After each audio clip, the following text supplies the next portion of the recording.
విశాఖలో గీతమర్సిటీ భూ కబ్జాకు పాల్పడిందని మండిపడ్డారు వైఎస్ఆర్సీపీ ఎమ్మెల్సీలు.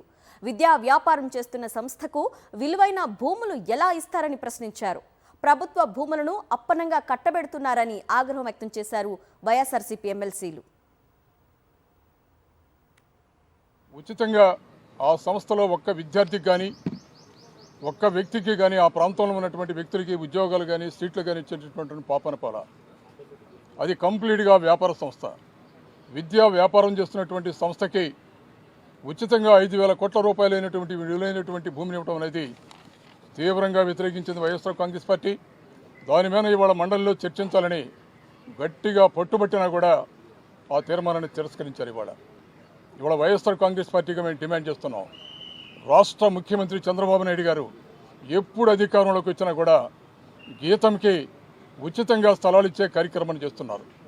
గతంలో తెలుగుదేశం పార్టీ అధికారంలో ఉన్నప్పుడు గీతంకి 71 ఎకరాలు, ఎకరం 15,000 రూపాయలు చొప్పున మొత్తం 18 లక్షల రూపాయలకి ఆ భూమి మొత్తాన్ని కూడా దారతత్వం చేశారు. ఇవాళ విశాఖపట్నంలో ఋషికొండ ప్రాంతంలో విలువైనటువంటి భూములు, ఎకరం 100 కోట్లు కూడా రానటువంటి భూముల్ని పెద్ద స్థాయిలో ఈ ప్రభుత్వం గీతం విద్యా సంస్థలకి కట్టబెట్టే ప్రయత్నం చేస్తున్నారు. విశాఖపట్నంలో 99 పైసలకి తన బెనామీలకి, తన అనుయాయులకి భూములు కట్టబెడుతూ ఉన్నారు చంద్రబాబు నాయుడు గారు, ఈ కూటమిలో ప్రభుత్వంలో ఉన్న వ్యక్తులు.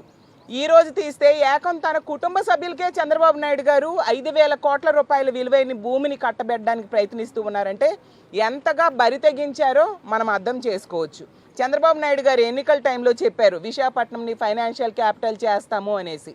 ఫైనాన్షియల్ క్యాపిటల్ చేయలేదు సరికదా, ఈరోజు దోపిడీ క్యాపిటల్గా చేసిన పరిస్థితి మనం చూస్తూ ఉన్నాం. అసలు ఒక బీసీ మహిళ అయిన మేయర్ని ఆ రోజు దించేశారు అడ్డగోలుగా. అన్యాయంగా కార్పొరేటర్స్ని కొని దించేయడం జరిగింది. ఎందుకని ఆ రోజు విశాఖపట్నం ప్రజలందరూ బాధపడ్డారు. ఈరోజు అర్థమైంది. ఎందుకంటే మా వైఎస్ఆర్ కాంగ్రెస్ పార్టీ ఎన్నుకున్న మేయర్ని దించేయడం ద్వారా, వాళ్ళ మేయర్ని అడ్డగోలుగా ఎన్నుకోవడం ద్వారా ఈ గీతం భూ కబ్జా ఈజీగా చేయొచ్చు, కబ్జా చేసిన భూమిని రెగ్యులరైజ్ చేయొచ్చు అనే ఉద్దేశంతో చేయడం జరిగింది. ఇదే విశాఖపట్నంలో పేదవాళ్ళు ఒక 1/2 సెంటు స్థలంలో ఇల్లు లేక వాళ్ళు చిన్న చిన్న పాకలు వేసుకుంటే ప్రొక్లైనర్స్ పెట్టి వాటిని తొలగించిన పరిస్థితి మనం చూసాము. అంటే పేదలకు మాత్రం అక్కడ ప్రభుత్వ స్థలాలు కనీసం వాళ్ళు బ్రతుకు తెరువుకు కూడా వాడుకోవడానికి వీళ్ళు ఇవ్వరు. కానీ చంద్రబాబు నాయుడు గారి కుటుంబ సభ్యులే 5,000 కోట్ల రూపాయల విలువైన భూముల్ని ఈ విధంగా దోచుకోవడం ఎంతవరకు సమంజసమని మేము అడుగుతూ ఉన్నాము.